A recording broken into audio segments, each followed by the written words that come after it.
Rajan from Delft University of Technology in the Netherlands. Thank you for joining us on Australia in Space TV. Yeah, thanks for having me. Wonderful. Welcome to IAC Milan 2024. It's a pleasure to be here and walking around this show. You can't help but walk past a moon rover here, right? Yes. So introduce us, and you are actually heading to the moon.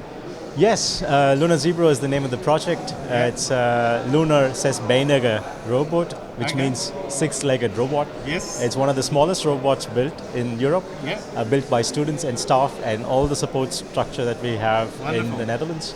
Has 6 legs, not wheels, but legs. Well, I was going to say, maybe how much research went into creating these C-shaped legs, C-shaped legs. So we took inspiration from Boston Dynamics' Rex robot. And the C-shaped legs are unique and it's perfect for this scale of robots because at this scale what happens is the robots can almost be buried under regolith and you want it to move forward. So if you do not have C-shaped legs but have wheels, it's easy for them to get locked up in the regolith. The regolith. So what are they made of? I suppose that's one thing. If they're digging through, do they kind of dig through the regolith? Yeah, so they don't dig through it, but then they walk on the surface for sure. The original Lunar Zebro is actually made up of metal, of course. This is a 3D replica, 1:1 3D replica. Purely meant for demonstrating AI. Got it. Today we are demonstrating autonomy. So the idea is to go from point A to point B without any human control. Without any teleoperations. And Lunar Zebro does that with a camera on board.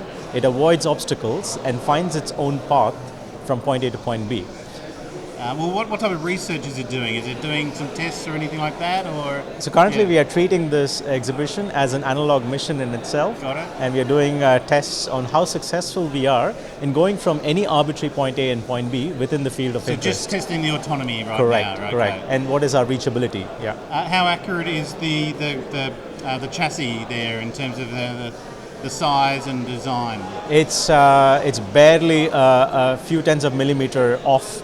But otherwise, it's a 1:1 replica of the rover, which we brought today. So if you go to the Dutch booth, you will see the space rover in the glass chamber. Nice. I'll try and do some overlay as I go past. I suppose another thing is, what applications does this have on Earth, potentially? So or even in the water? I thought it could swim with those C-shaped. In fact, we do have a version which can go on water, to be honest. And what on-Earth applications do you think? So currently, on-Earth applications are primarily for exploration, but it's also applicable on the moon. So on the moon, we are looking at exploration, radiation sensing, and in the future, potentially radioastronomy or even human-assisted missions. Nice. So these could be cheaper rovers which you can deploy and explore unknown terrains without human infrastructure or even humans being involved. It's in rover swarms, I'd imagine. Precisely. So our first mission or first vision for a mission is to have a single rover on the moon.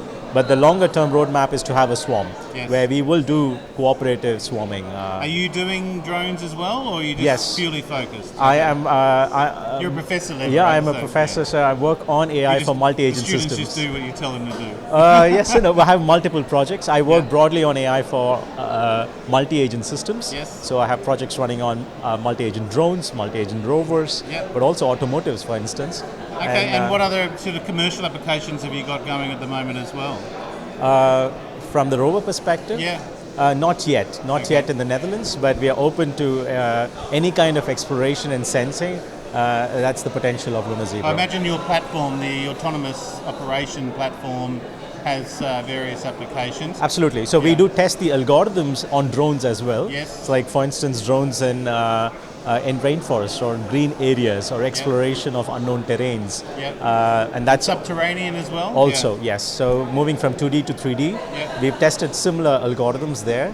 But that's not for Moon. And is there LiDAR on there as well? Or this particular version does not have a LiDAR, but we do have drones and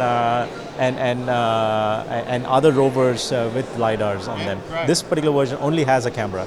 It has a stereo camera, sorry. Fair enough. Well, look, our Australian audience will definitely be interested in that. We've got a couple of moon rovers in competition with each other, and we're anticipating the announcement to come out as part of the Artemis Moon mission. But no doubt you guys have already got your own mission going, so you're definitely on your way. But Rajan from the Delft University of Technology in the Netherlands, thank you very much for joining us on Australia in Space TV. Yeah, thanks for having us.